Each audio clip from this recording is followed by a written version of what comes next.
Hi there, it's Sandra here from the WLA on a very cold, horrible November day. I'm not out with Buddy, as you can tell. I'm here in my office at home and thought I'd record this from the warmth of my office. Today I wanted to talk to you about a technique that I was introduced to a couple of years ago, and I think it's great. I think it works, and I'd like to share it with you. It's a means of learning and improving, and I'm always all about learning and improving ourselves. And it's based on the film Groundhog Day. I don't know if you've seen Groundhog Day. It has Bill Murray, I think, is it is the name of the TV anchor, weatherman, reporter, and Andi MacDowall. I can't think of her name. She was in Love Actually. No, she wasn't. She was in Four Weddings and a Funeral. Oh dear. Anyway, get to the point. Groundhog Day is quite interesting. The film isn't really about the groundhog that comes out of its den, and if it sees its shadow, winter is coming, is going to stay, so it dies back in its den again. And if it doesn't see its shadow, then spring arrives early. That's what he's reporting on. So that they're going to see what the groundhog will do. Anyway, what happens is the weather's really bad and he ends up staying there for the night, and he wakes up the next morning and everything that happened to him the day before happens again. And he's a bit grumpy, and he's frustrated at life, really, isn't he? And consequently, um, he has to keep living this day over and over and over again.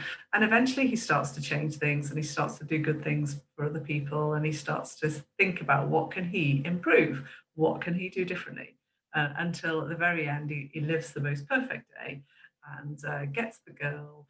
And when he wakes up the following day, finally he's back into his normal world, if you like. And so the idea is really to think about how many of us are stuck in Groundhog Days, how many of us are living our life from a place of doing the same thing over and over. And also, I think a lot of us are in this sense of getting something done, and then moving on to the next thing, and then the next thing, and then the next thing. And so often we hit the same wall, or we make the same mistakes, and we don't stand back and think about what can we do differently. So the idea of a Groundhog Day exercise is to review your day, your project, your month, your year, your initiative, whatever, at whatever level this works. I promise you, you can do it for yourself, and it's really great if you can do this with a team. And essentially, what you do is you say, okay, so when we look back over, let's say, just take simple yesterday or this week, what were the things that we would want to keep? What are the things that are going well? And if we did this initiative again, what would we keep with us? And what are all the things that we really value that we don't want to lose? Because again, we often focus straight on improvements. It's really important to capture the things that went well. So that's the first thing you do. And then you have a look at the Groundhog Day through the Groundhog Day lens, and you say, okay, so what didn't go so well? Capture all of that, bam, bam, bam, bam. But importantly, what would be your action steps to change and improve the experience? So if you had to do it again, what would you do differently? And you can really get into this sort of granular detail of that, and put the actions in place, just as Bill Murray does in the film, where he starts to help old ladies and helping all sorts of people, but he does it almost each day. He's doing one new thing, one little thing to improve the outcome that he's seeking and searching.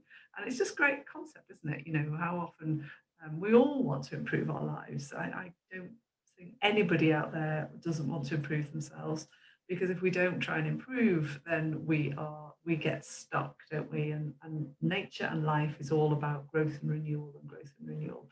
And I would encourage you to think about using the Groundhog Day. And as we head towards the end of the year, why not do a Groundhog Day in 2020? Goodness me, have we ever got some lessons to learn from this past year? Hey, the topsy turviness that it's been for so many of us. So that's my thought for today. Get yourself a Groundhog Day. Watch the film over the weekend. It's going to be a bit grim. Do your online shopping. Watch Groundhog Day, and then think about what can I do and how can I apply it, and give it a go. Give it a go on your week, on your day, or give it a go on a project you've been working on. And just get into the routine of doing a Groundhog Day on everything, so you're constantly improving your lot. That's it. Take care. If you like these videos, please subscribe or press like. Always like to know that you've enjoyed watching them, and have a fabulous weekend. I hope you managed to get out into do some shopping, and those of you who aren't in tier three, and you manage to take some time out for you. All right, take care. Have a great weekend. Bye for now.